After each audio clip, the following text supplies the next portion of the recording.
For thousands of years, humans have carved the same warning into stone. Disturb this, and you will suffer. Not tomorrow. Not someday. But soon. From sealed tombs in Egypt to frozen bodies in the Alps, people who ignored those warnings often died in strange ways. Coincidence? Or proof that some curses don't expire? Ancient civilizations didn't just believe in curses. They engineered them. They carved threats into tomb walls, scratched hexes into metal, whispered spells over jewels and graves. To them, curses weren't superstition. They were protection, revenge, justice.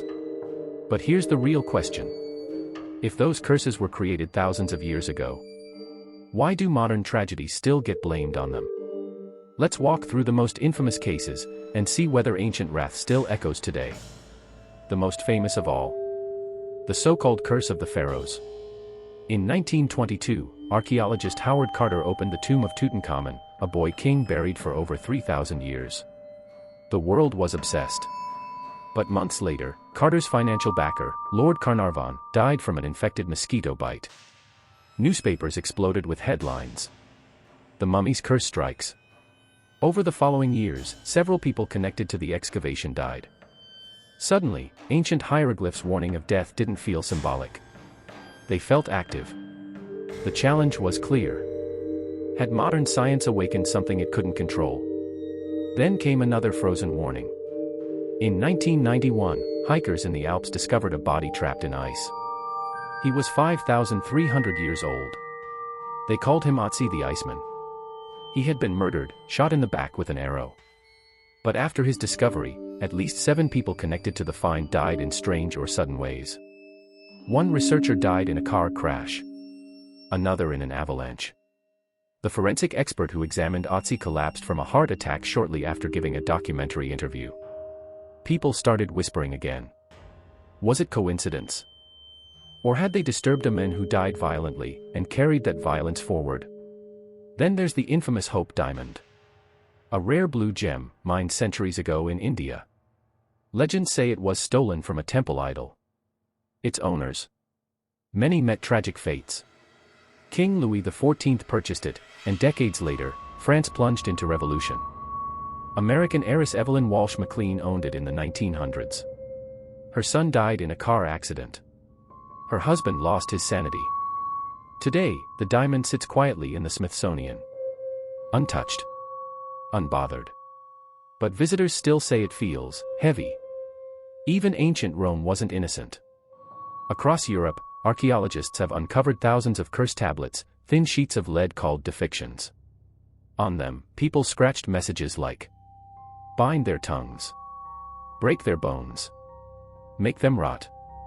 These weren't metaphors. They were contracts with the supernatural. In Sweden, the Bjorktorp runestone carries a warning carved into stone, promising death to anyone who disturbs it. Locals still avoid it. Accidents nearby are blamed on it. Even now. But here's the turning point. In every case, the tomb, the ice mummy, the diamond, the runestone, something happens. A death. A disaster. An illness. And immediately, we look backward. We search for the warning. We connect the dots. Because random tragedy feels unbearable. A curse feels organized. Intentional. Almost comforting. It gives chaos a story. But what if the real power of a curse isn't supernatural? What if it's psychological? Studies show that when people believe they're cursed, stress levels spike. Decision-making worsens. Risk perception shifts. You expect bad luck, so you see it everywhere. And sometimes, fear alone changes outcomes. Ancient curses survive for one reason. They adapt. They move from tomb walls to headlines. From stone tablets to comment sections. Science has debunked toxic mold in tombs. Explained avalanche statistics. Traced fabricated jewel legends back to clever marketing. Yet the stories refuse to die. Because curses aren't really about magic. They're about consequence. About crossing lines.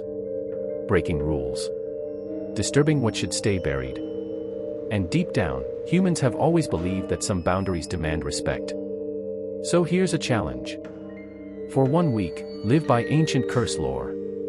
Don't spill salt. Avoid black cats.